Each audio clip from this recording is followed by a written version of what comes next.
জামাতের এক নেতা বলছে ইলেকশনের আগে সংস্কার চাই, তাই না?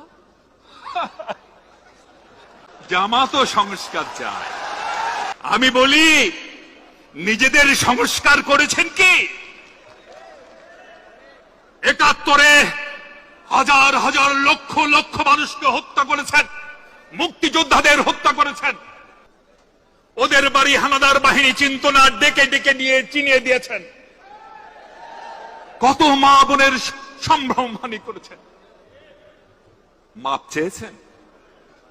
মাপ চেয়েছেন? ঘরে ঘরে গিয়ে মাপ চেয়েছেন?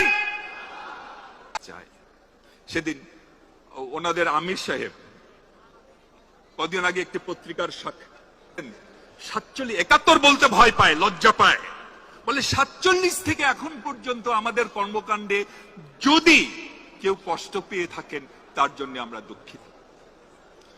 Is it a matter of if? এটিকে যদির বিষয়? ৭১ সালে যে বাবা মার সামনে তার সন্তানকে হত্যা করেছে, আপনার কি মনে কোনো সংশয় আছে সে বাবার মা কষ্ট পেতেও পারে, নাও পেতে পারে? যে বোনকে, যে তরুণীকে ডেকে নিয়ে যে ক্যাম্পে দিয়ে এসেছেন, দিনের পর দিন সেই তরুণীর উপর পাশবিক অত্যাচার চলেছে। সেই তরুণী যখন সন্তান সদ্ভাবা হলেন তখন সে তরুণী আত্মহত্যা করেছে। বাংলাদেশে এরকম আত্মহত্যাকারী বহু নারী নাম আমরা জানি। আপনার কি ধারণা সেই নারী যিনি আত্মহত্যা করেছেন তিনি কষ্ট পেয়েও আত্মহত্যা করতে পারেন অথবা সুখী হয়েও আত্মহত্যা করতে পারেন? কারণ আপনি ইব বলেছেন যদি। ভণ্ডামি সব ছাড়েন। ৫০ বছর কিন্তু বেশি পুরনো দিন ঘটনা নয়। এই জাতি কিন্তু ডিমেনশিয়ায় ভুগছে না। জাতির সব খেয়াল আছে। জাতির যে দেশই আপনারা চান নাই, যে রাষ্ট্রই আপনারা চান নাই, আপনারা আবার তার সংস্কার চান।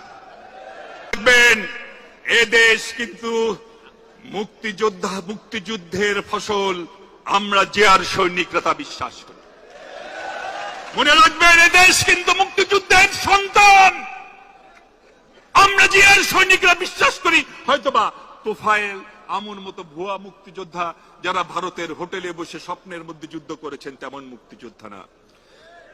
সেই জিয়াউর রহমান, সেই এমএজি ওসমানী, সেই মেজর জলিল এবং সেই হাফিজউদ্দিনের মতো রোহাঙ্গনের মুক্তিযোদ্ধাদের দেশ এটি। এই দেশে রাজনীতি করতে পারলে, যদি করতে চান, ক্ষমা চেয়ে মাথা নিচু করে রাজনীতি করবেন।